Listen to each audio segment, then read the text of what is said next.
Before we get started with this episode, I wanted to share with you that earlier this year, we started doing more of our podcasts as video podcasts. All of our audio and video episodes are available on our YouTube page. We'd love it if you'd check it out. And please, while you're there, be sure to subscribe to our channel. This way you get notified of new videos and new episodes that are posted. You can also find all of our videos on our website at MokenasFrontPorch.com or by searching Mokena's Front Porch on YouTube. Matt and I hope you enjoy this episode, and please be sure to share our podcast with a friend.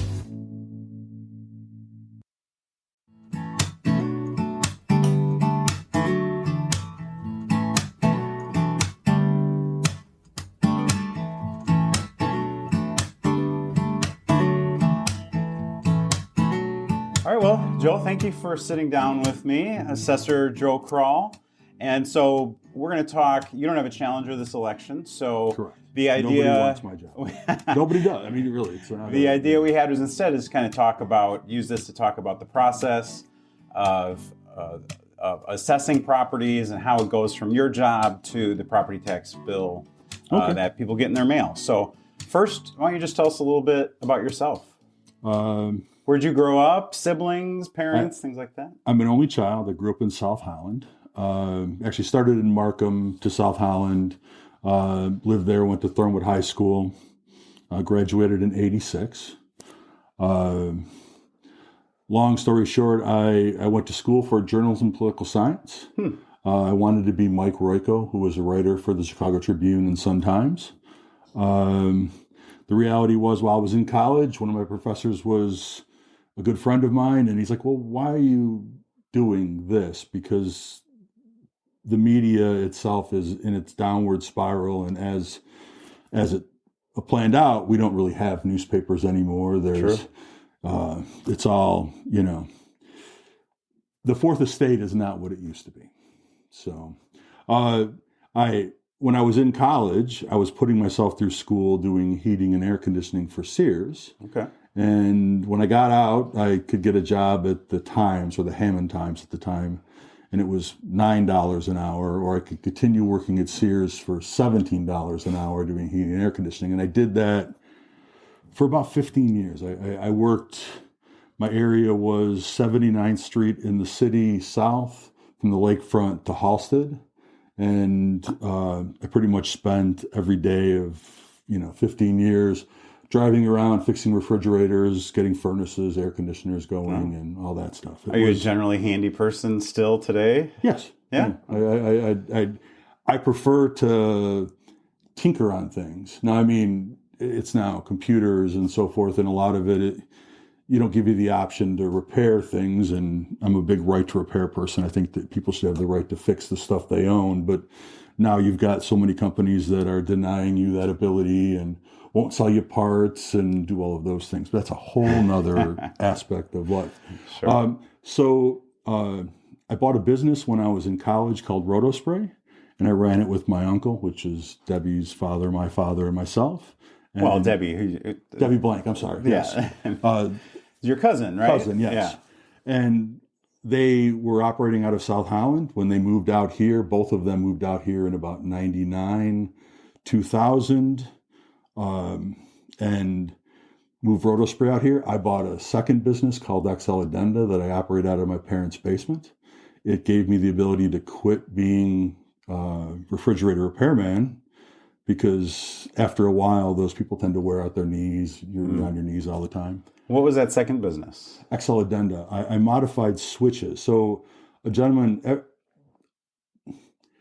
I used to read the Chicago Tribune on Tuesdays and Sundays specifically for business opportunities.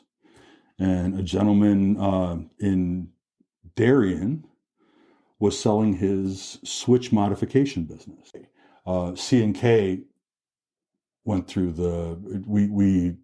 we did a lot of work for them. And then they moved their whole company in 2004 to Costa Rica, which they offered me to go down there and bring my business down there. But the reality was I wasn't ready to go down there and possibly lose your business. And then you're just sitting in Costa Rica with nothing. So that kind of end that business then? it put a damper on it. I mean, I still ran it for a few years afterwards, doing lead tinning and trimming and so forth. But I went and got my appraisal license, and I wanted to be an appraiser because, I mean, back times 2003, 4, everybody's selling houses. Every housewife is becoming a real estate agent. They're putting out their signs, and everybody sells houses, and you need appraisals to sell said houses. And the appraisal business was booming. One of my father's friends, now at the time, to get an appraisal license, you had to intern with an actual appraiser for a year.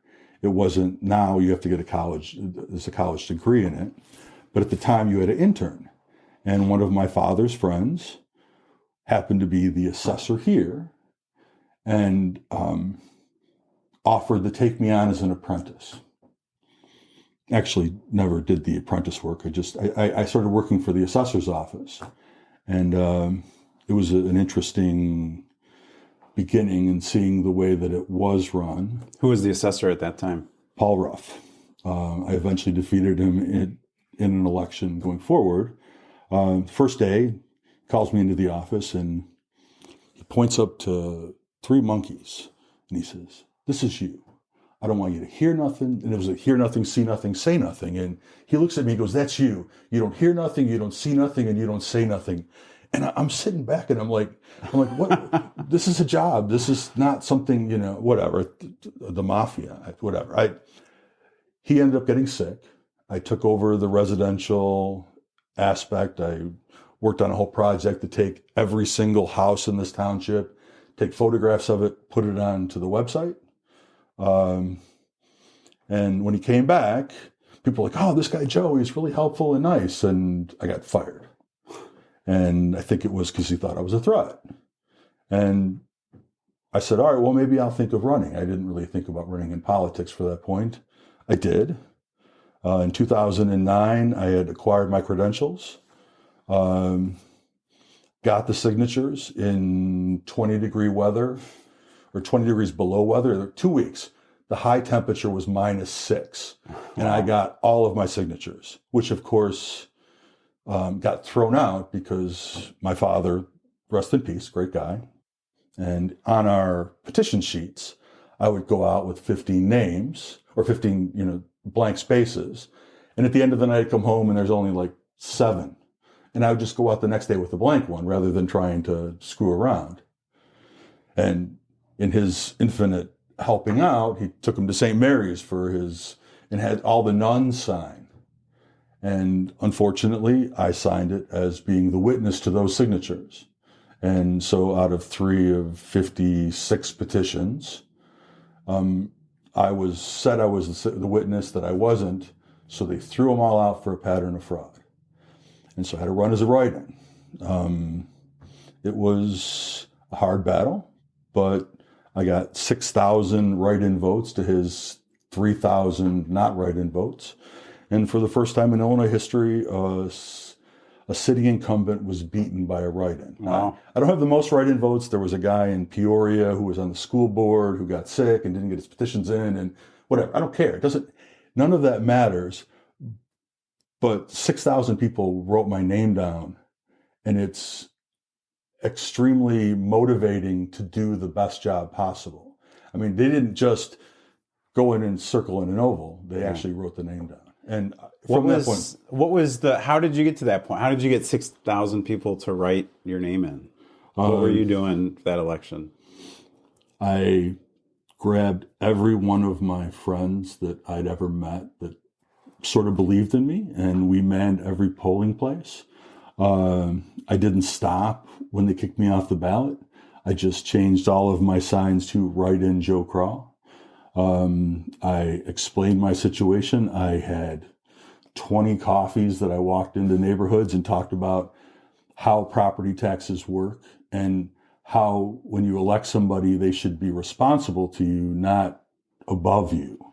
And that's, most of government this day, we elect people and like they're above us. No, they were just decided to do the service job that was needed. Yeah. It was was the process different then? Because was there a primary Did you go through a primary? Is that how? This consolidated elections differ than general elections because there's normally a set primary. In this case, I ran as an independent. I didn't run as a Republican. I didn't run as a Democrat. I ran as an independent. He ran as a Republican, so he didn't get signatures. He just had a caucus to put him in. I collected signatures. Not primary, but actually for the election. Tell us how you ended up in Mokena, or maybe you touched on that a little bit.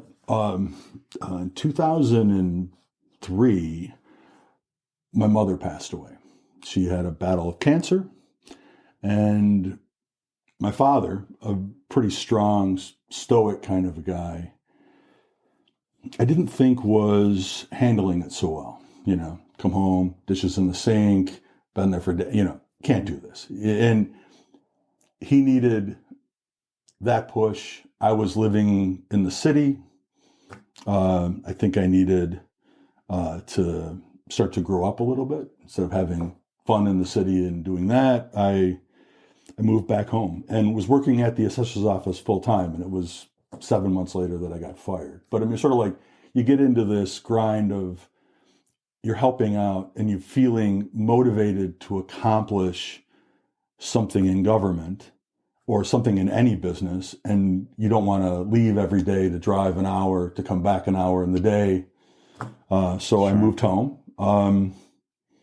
It was a change. I hadn't lived at home for, 15 years, and then you're home for a while. And that's how I moved to Mokena. Now, I mean, I've had ties here before. Even when I worked for Sears, I used to come back here in the, 80s and the 90s, and to see where Mokena has grown is insane. Yeah. I know most of the people that are running for offices now, worked on their campaigns even before I got involved in politics. I originally got involved in politics. They were trying to change the name of Mokena Junior High. And I didn't understand it because, I mean, he hadn't been superintendent for all that long, and they were going to change it for his name, and it was going to cost ungodly amounts of money, which didn't really make sense because I like Mokena Junior High. I mean, it's a Who are they going to name it after? I can't think of his name. He was the superintendent at the time, but I don't want to. I don't want to say what it was without knowing. It didn't pass, which was great because the cost that we incur for the services that we pay for keep going up. And if you keep inflating them even more than that, then they go up even higher, quicker, and that occurs. But so that's how I made it. That's how I got here. Okay, and you're married and have a son. You want to talk about your family a little bit? I'm married to Theodora Kral. She's the best decision I've ever made in my life. She keeps me grounded and tells me when I dress funny and don't look right and don't wear that jacket if you go on this show. And she did not like the sweater choice, but it is what it is. My son Joey is 10. He goes through Mokena elementary schools. He's tends to be older than his age, acts older, causes me more problems, getting a little wisecracky. So what do you guys do for fun? What's fun for you guys? We, as a family, my cousin Debbie and myself, we own a house in northern Wisconsin, Minocqua. Oh, beautiful. I love to fish. I like to golf. Not as much anymore with the kid because it's now function with the child, get the child out to do, the things that he has to do. And that tends to usurp my ability to go out and golf for 4 hours. I wish golf took less time. If golf took 2 hours, I could get away with it, but it's not. It's 4 to 5 hours, and you got your family to deal with and the wife. Well, something we did, we put our son in. I'm nowhere near a great golfer, but I picked it up when I was younger, and I can go a couple times a year. But we did one of the golf class this past summer, with hopes, maybe in the next couple of years we'll get out there together because it is nice getting out on a course and I would love to go out with my boy Beautiful. and golf. Yeah. We put him in the Park District program a couple of times with golf. We tried golf lessons early, but it just didn't click. He's gotten into Taekwondo. Oh, great. So he's now a second-degree black belt at 10. He's a member of their leadership team, which means that he actually teaches Taekwondo at the dojo. He's a member of their demonstration team, so he goes out and does all the tumbles and so forth. And very cool. He's gotten now into Muay Thai, which is kickboxing kind of a deal. So it gives him the confidence. He can do the splits. I don't even know. That didn't come out of my DNA. There's just no way. So how funny. Yeah. That's great. Well, as we said when we got started, you don't have a challenger this election. Have you ever had a challenger since you ran? I did. The first 4 years, George Peros. Okay. Yes. But one thing that we always hear when tax bills come out and the complaint you get is, Joe, why are you raising our taxes? Nope. And that's not the case, and that's kind of what we want to talk about tonight. Talk about the process, how it goes from your office to the tax bill that we get, and who all's involved in that. Let me start with kind of give everybody a general overview of a couple of the offices being, start with the assessor, the job of the assessor to place a value. So everything is based upon assessments. And now what an assessment is 1/3 of your market value, or 33.33% of what your market value would be. What is market value? Market value is what a typical buyer would pay for your property in an arm's length transaction, unencumbered by a foreclosure, or it's your two relatives selling at each other.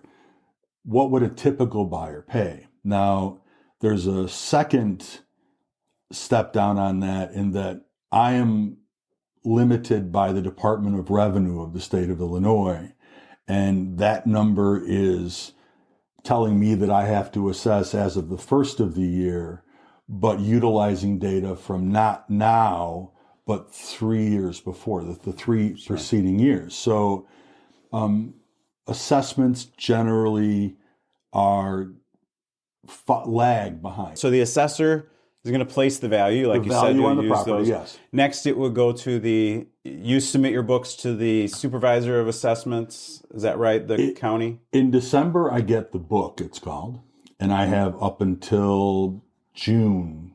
Actually, it started out July 4th, but now it's been moved up to like June 3rd or 4th. Okay. That I have to turn my book in, which is all the values of the township as of the first of the year. And you give that to the supervisor of assessments, who is in the county, is over all of Correct. all of the townships. All the townships, the whole county, yes. And then so from that, the supervisor of assessments, what do they do next? Well, they're going to total up the value of all of the property, all of the commercial, all of the industrial, all of the residential, and that becomes one number called the TAV, or total assessed valuation. Your assessment is a percentage thereof. And when you look at the other side of the tax bill, when you look at tax levy, each of those taxing bodies has a budget that they come up with, or they adjust according to PTEL. And then about 3 weeks before, actually probably not yet, right after the elections, by the way, is when the tax bills come out May 1st. About 2 weeks before, they take the levy and they compare it to what the total valuation is. And what number do I have to multiply the total valuation to equal the levy? That's called the tax rate. Everybody gets upset about tax rates. Tax rates are the number that makes it equal. It's not the tax rate, it's the levy from the taxing bodies that causes the pain of increased taxes. If I, as the assessor, raise everybody's assessment, let's say as the market has occurred 10% this last year, 10%. Everybody's value of their house is 10% higher. That will actually cause the tax rate to drop when they go to calculate it out to satisfy what the levy is. Tell us the next step. So we have the tax rate is calculated. Does it go to the treasurer's office now to issue the tax bills? Yes. The treasurer office issues the tax bills. The clerk's office is the one that then doles out the money as the tax. The treasurer collects the money, and then the clerk's office through their tax distributes those to the individual taxing bodies. Great. So that, as I said, would give us a little bit of a overview of the general tax structure. Talk a little bit about your office uses something called mass appraisal, right? For most It's homes. A CAMA system. So talk about the data. You're looking at sales, as you said, from the previous 3 years. Yes. And that's largely for residential. And talk a little bit, you handle commercial property differently. Commercial is generally based upon an income approach. So you're looking at how much income they're pulling in. If you go to frankfortassessor.com, you can put that up there. And you're a business. I was just actually in a business recently, and the guys go, well, what do I do about this? Actually, the Clancy's guy. And I'm like, well, you can go to our website and you can submit a rent roll to me that'll says what you're pulling in at rent. Then I can look at what a typical investor would expect from that kind of investment and use that to figure out what the price is. It's fun. Sure. Talk about the process if a property owner disagrees with the values. When I first came into office in 2010, we did not, the way the appeals, so like I get the assessments at the beginning of the year till June. I turn them in on August 1st. The supervisor of assessments sends out notices if there's been a change, or in a quadrennial sends out notices to everybody. So once every 4 years, you always get a notice, which happened 2 years ago. And otherwise, you don't hear anything. You don't get that notice mailed if I haven't made any changes. Well, when you receive that change in August, that opens a 30-day window for you to file an appeal. If you disagree with what I say, you can go to the Supervisor of Assessments website, you file an appeal. Now, in 2010, when I was elected, I got a lot of appeals where people really didn't get what they were supposed to do. They would just turn in things that didn't make sense. Sometimes even when they had a case, they wouldn't submit the information that they did. And I found that odd that I wouldn't be speaking to somebody in the first 6 months that I was here. Why not sit down with you? And I started what I call a soft appeal. You can go to the website. I think our soft appeal opens up later this month. You would be able to provide me any information you want. And either you can just give it to me or send it in or email, or you can come in. And since 2010, I've met with 2,700 people, face-to-face, hour-long meetings talking about taxes and what causes them. The face-to-face meeting is great because I can pull up all of the data that I've got in my CAMA system, and I can show people where they're assessed in relation to their neighbors. When they tell me, well, my neighbor's paying this, and I can just pull up the thing. Well, no, he's not. This is what he's paying right here. Or sometimes if he is, we could say, well, why is that? And it's all about creating the fair burden, because the disconnect always comes when people say, well, you're just trying to protect money from the government. No, if I lower you, that doesn't mean that, that the fire department gets $1 less. Right. It means that all of your neighbors make up for it in a higher tax rate. One of the, I think, best analogies I ever heard to get that idea is there's the whole pie, and all those government taxing bodies are going to get their whole pie. And that tax rate just changes to determine how much pie you're right. contributing compared to the rest. So yeah, if somebody changes, the pie is the same. It's just shifting the responsibility. Right. Well, and that goes both ways. Like if, we're in a time where properties are selling incredibly high. When 2007 hit and property values started to drop, your tax bill didn't go down. The tax rate just shoots up. And that's absolutely horrible for, a large segment of our population that are on the senior freeze. I mean, I was here in, 12, 13, and 14 when I'm cutting everybody's value by 5 to 7% a year. And all that did is they enjoyed the benefit of that at least decrease, even though the tax bills went up. But what it really slammed and hurt were seniors that were on the freeze. So like a senior, let's say they're 65 years, and at the time it was $50,000 a year, they're assessed at a much lower level. So when the overall value drops and that tax rate jumped through the roof, I had seniors who, they are literally stated that they make less than $50,000 a year and their tax bill went up $2,400. Well, and that's a big misconception too, is people think the senior freeze is freezing your tax bill. No, but it's not. It's freezing your assessment. Freezing your assessment, yes. And it's very beneficial as property values increase, but it is exceedingly painful when the market turns. And I can't imagine. I mean, the market today, I can't explain it. I mean, I understand people have mortgages that are low and they don't want to sell, but some of the amount. I mean, we were doing every neighborhood had its highest house sale. I mean, Grassmere, house sells for $625,000. What? I mean, it didn't. There's 325. 5 years ago. What preceded that? But then a year later, you got 425 or 450. So I mean, it's all over the board, and so let's talk. We're talking about the appeal process. So correct me if I'm off in a step of this, but as you said, soft appeals is the first step. I would advise everybody to do a soft appeal. Okay. It's everybody that wants to do an appeal, first off, frankfortassessor.com, I think is one of the best websites of any assessor. You can get so much information about your house. Exactly. You need to pull that up. The first thing you want to look at is the sketch that's on there, the photograph of the house, which they're old, but I'm not paying for new photographs. And make sure that that's correct. Look at it, say, that looks relatively, the way that it should be. If you have an area that's open to above, like let's say there's a 2-story dwelling and you got a large living room that doesn't show it on there, that would be something to talk to us about.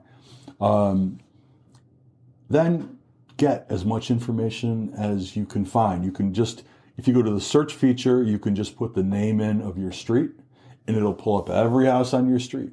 And you can go through and look at what they're assessed at. Now, it's hard to compare tax bills, but you can go to the treasurer's office too and pull up their actual tax bill.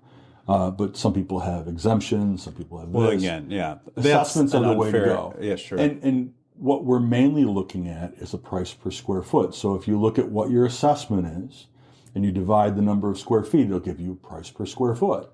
And you want that to be commensurate with your neighbors that have the same house. It's my goal to say that, if I'm valuing that 3-step ranch that's 2,400 square feet, looks like that 3-step ranch, because barring Butternut or, Prestwick, most of the places that are built here are built by 1 or 2 builders in a subdivision. They build every house out pretty much the same as the whole neighborhood. Mm-hmm. And they should all be assessed. And that's one of the good things about changing CAMA systems at this late date is my predecessor was very big at really small neighborhoods. So defining this area as a neighborhood, and people weren't allowed to look at sales elsewhere. But I wasn't allowed to look at sales elsewhere.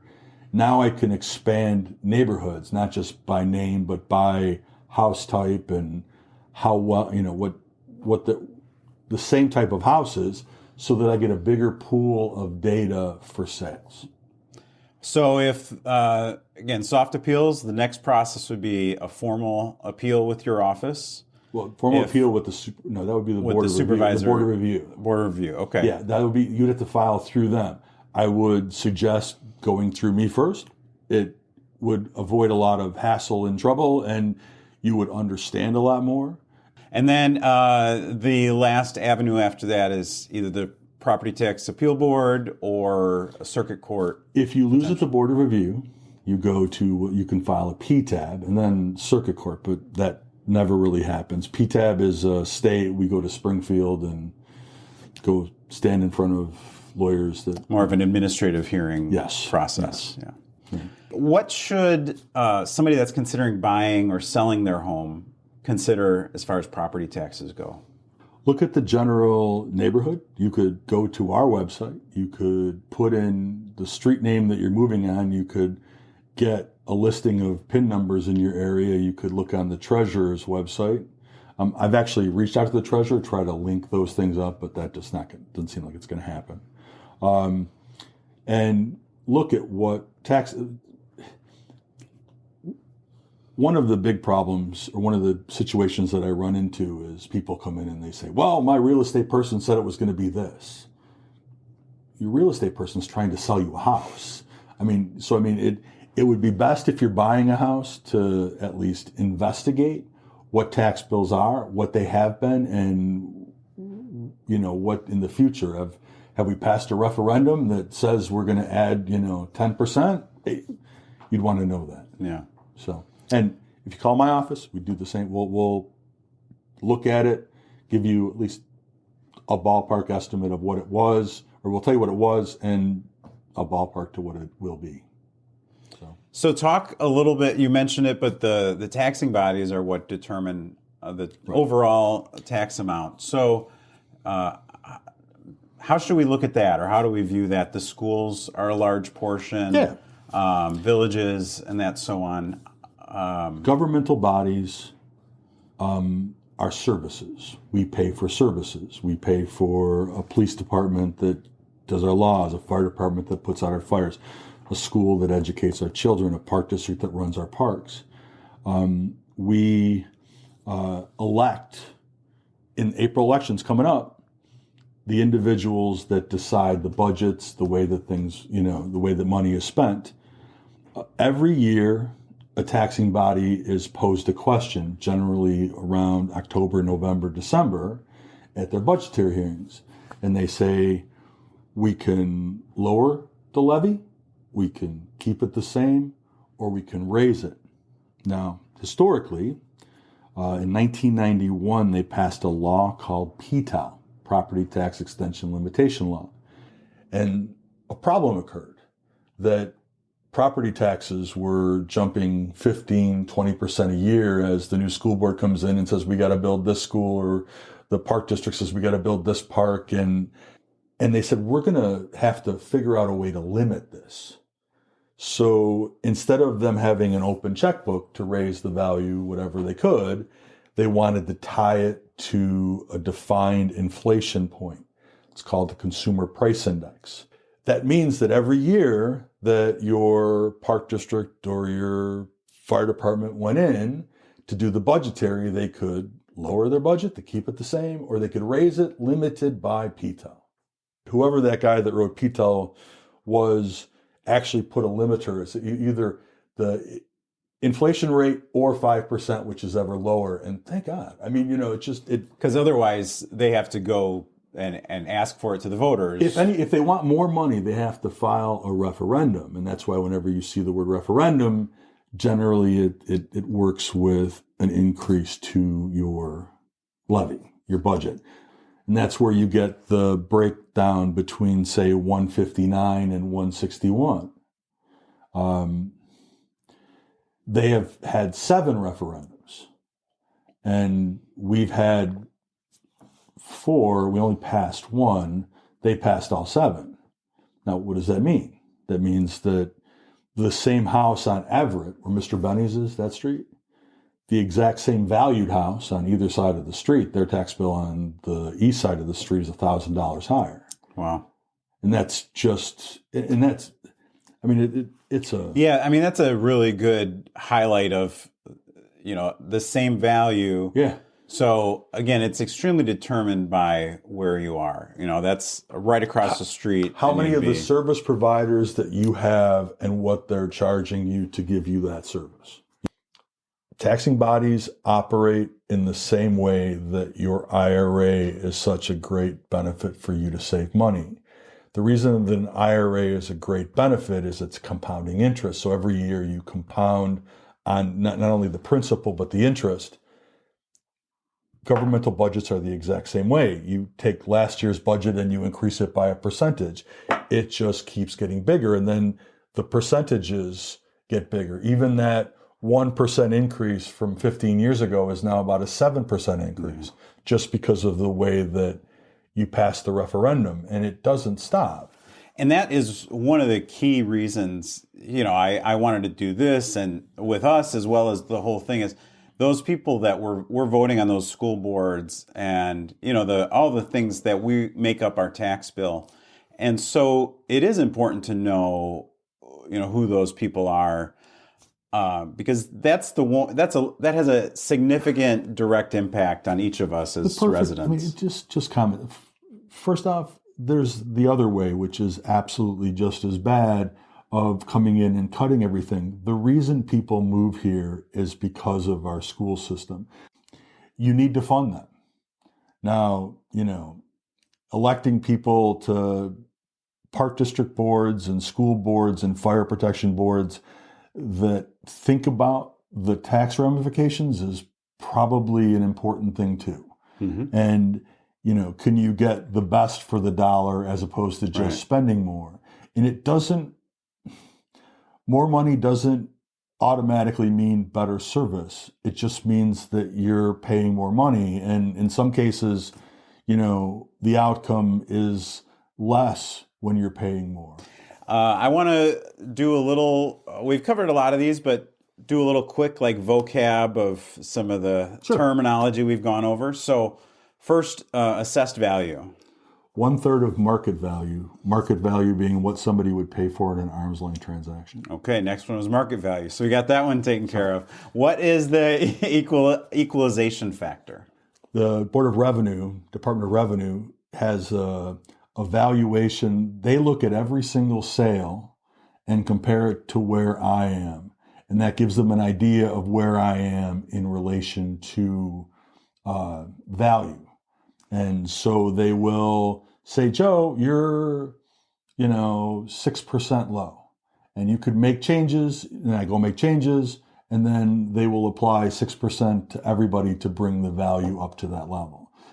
And it's actually, if you have a fairly assessed system, the equalization factor, all that does, and it doesn't change the tax bills, it just changes value up and down. Talk about what is the quadrennial reassessment. So every 4 years, I'm required to look at property throughout the township, every property, to make sure that we have particulars. The quadrennial is the year that you get sent out all of the notices that say what your value is and what changes. It actually occurs every year. We make adjustments every year. The quadrennial is just the year that statutorily they have to send out letters.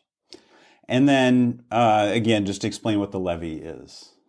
The levy is the taxing bodies, the services that you are receiving from taxing bodies. It's their bill to say, this is what we want you to pay. Okay. It's about assessments. And if I was to say anything to the people out there, if you wanted to talk about assessments or look at your assessment, set up a soft appeal. Bring in as much information or as little information as you want. I generally book the appointments for about an hour, and we go through and we talk about your house, your neighbor's houses, anybody's house you want to bring up, what they're paying. And if you provide us, we'll put the website on, and if the soft appeal dates, if you want to give us that, I'll make sure to share that as well, so people can reach out to your office. Yet, but I think it's the 20th. Okay, yeah, whenever that comes out, if it's even after the video, we'll be sure to share those dates for people so they can come out and talk to you. All right, so I just want to end with kind of a quick round of some lighter questions for you. Let you off the hook on the easier way out. So the theme of our podcast is history and community. If you were talking to a new resident, new person coming into town, what advice would you offer them to get involved and feel connected within our community? join a group. Whether it's the Cub Scouts or maybe you have kids with Cub Scouts. I'm actually trying, there's the Toastmasters in Frankfort that I think I might want to get involved with. Yeah, they're great. But I mean, to learn to speak better, like you. So you feel so bad saying get involved. Show up to events. Show up to board meetings. And I mean, just listen to what goes on. Ask questions. Be nice. And you'll get a feeling of the way that the community operates. And it's all about community. It's all about your neighbors, whether they're Republican or Democrat or anything else. It doesn't matter. It's being present in your community and supporting the people around you. Speaking of meetings, when does the township have their board meetings? The second Monday of the month. Nobody shows up to township meetings. Well, that's why we'll put it out there. And if anybody wants to come check it out. It's actually, as you saw in the previous one, that food pantry, Mike Hilton was a guy that was working and he worked for, I believe, Jewel. And when he came to work for the food pantry, he set up all these absolutely incredible, stop by Jewel or Burkott's and pick up, meat and produce. And that thing has grown and grown and grown. And I think it's like the best food pantry in the Southland. And people talk about it. And it actually I'll sit and have conversations with seniors that come in that can't, I can't afford to live here anymore, Joe. And I'll be like, listen, I know it's not what you want to do. And they get really, this is not the charity I want, but let's go down to the food pantry. And I take them down there and introduce them to Steve and say, hey, this person, and you imagine what it'd be if you didn't have to pay for 2 bags of food a week. Yeah. It's the difference between people's living here or not living here. I learned so much by going around with Supervisor Nick George and just what the township offers. It's really insightful because it really does help a lot of the people that, especially that need help with the senior housing and all that. It's the government for the areas that don't have a villager. What is your favorite area restaurant? I had something Saturday that was probably one of the best things that I've eaten in a couple of years, and that was a crepe at that crepe place. Really? Okay. It was amazing. I haven't been yet. It was a chicken Alfredo with broccoli, spinach. Wow. And this guy, we went in there. My wife had gone to Governor's State with my son to see a shadow performance where they're doing shadow something, whatever. America's Got Talent, they were the winners, whatever. But she's like, well, we'll meet here. And everybody was supposed to meet there. And it was just us and the family. And I sat down and talked to this guy. He actually had an assessment question. So I when I was at the office today, I picked up some papers. I dropped them off there. Great people. Great. And nice. Anytime you open up a restaurant, it's a hard business to open up. But it was great. It was fantastic. Other than that, what's the mom and pop place here on... Peppermill? Peppermill, yeah. You're the second person that's given Peppermill as an answer. I love Peppermill. Peppermill's great. I mean, Peppermill's the kind of place you can go and be, that is, I'm not the fancy food. My kid is the fancy food. My wife likes to go out. I love a good breakfast. We went to some Greek place in Oak Brook, and you spend, $200 on food, and you're stuffed, but you go to Peppermill and you're just as stuffed, and you get home in 15 minutes. Sure. So it's nice. If you could master one skill, what would it be? Public speaking. Huh. Toastmasters. There I know. I literally have sometime, I think it was like in November, and I was like, I should go there and just to sit down and just to learn, some of the things that I never picked up in public speaking. And I've always, and I'm thrust in this job to speak publicly. And I just do it Socratically because I don't really know any other way, and I'm not going to develop speeches on this, and maybe I should, but to convey the information that overall the assessments are, your percentage of the total valuation, and it's the levy that's caught, Mm-hmm. Yeah. If you could only watch one TV show for the rest of your life, what would it be? I love Parks and Recreation.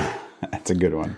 It's from a government Especially from a standpoint. government perspective, yeah. I mean, I watched. In fact, I was just watching it with my child. We were having some discussions, and he's like, "You're Ron Swanson," and I'm like, "Well, I do follow a lot of what he says, and but I mean, I always loved The Office, but because I worked for Cook County for a long time, and where at? The Board of Review. Did you really? Yeah. And watching Parks and Rec after having that experience was like, this is amazing. So you work for the Board of Review? Yeah. So if you came with a warning label, what would it be? Don't talk to me during Bears games. That's a good one. I mean, we're just having the discussion with the wife, and she was for Super Bowl, and she's like, I don't want to talk to you around, games because you get so upset. And I'm like, the last time that this occurred was she walked downstairs just as the Bears had the Hail Mary thrown against them. Literally 30 seconds later, she's like, how's your game? I'm like, it sucks. I was very upset. She's like, I don't want to talk to you when you're. I'm like, I was so upset, but I mean, that was the start of the downfall. Sure. Yes. If somebody came to Mokena for the first time to visit, where would you take them? Front Street. I think, as far as a community goes, and this is, I don't, the whole mayoral race, and I'm not talking about any of that. That is such an underutilized strip of land that I think that if I brought somebody in, I would be like, hey, what would go good here? What would be the business on this street? I mean, you have a captive audience getting off the train every day and getting on the train every day. And you could, that's why Annie's Casino, when it failed, I mean, I couldn't figure that out. Cause that would be like the perfect, get off the train, buy your meatball sandwich and go home. Right. It didn't make sense that it didn't survive. What is your favorite Mokena community event? I really have grown to like the food trucks. Yeah. I think that it's a great community event. So, we talk about community and bringing people together, and it's not about, you're this or you're that. It's that we're all members of this community. That's a great place. I go there, you sit and you talk to people around, you wave, that's a good community event. Yeah. And it's well attended, and very well. Melissa does a great job. It just, good job. It's inspiring to see. Like, it really shows that people want to have something to do in downtown Mokena. Well, and and that, once again, downtown Front Street. And it just, for years, Dave's Auto was Tribes. And, I get my car fixed there and talk to Dave and Shar, and now it's Tribes. And then they didn't sell food, and it was part of the TIF district. And I don't think he understood what TIF district meant, because he thought he was going to make no, that's just not the way a TIF district works. And you need to raise the value up. But I'm like, no, it has to be commensurate with the other properties around. This is prime real estate for commercial that brings people in, that gets, and you can't beat there's parking there. It's, slide in and out. Joe, anything else that you want to share before we wrap it up? April elections are important. You're going to be able to meet your school board candidates, your mayoral candidates, your trustee candidates. Get out and meet them. Just talk to them. They'll be fighting each other, but you as a voter need to look past that and look to who you want to support because you trust them to do it. And then when you do vote for them, continue to make sure that they're doing what they said they were going to do. Not anything specific to the mayoral candidates, but any elected official. And make sure that they're providing you the service that you are electing them to do. When it comes down to it, you want your fires put out and your criminals arrested and your laws being followed and permits not being exceedingly expensive. And I wish government would be more active doing what they're supposed to do. Okay. Well, thank you very much. We'll share your website as well as the dates of the soft appeals when you share that with us. And then make sure to check out all of our candidate interviews on our website. And early voting starts on March 17th and election day is April 1st. Thanks, Joe. All right.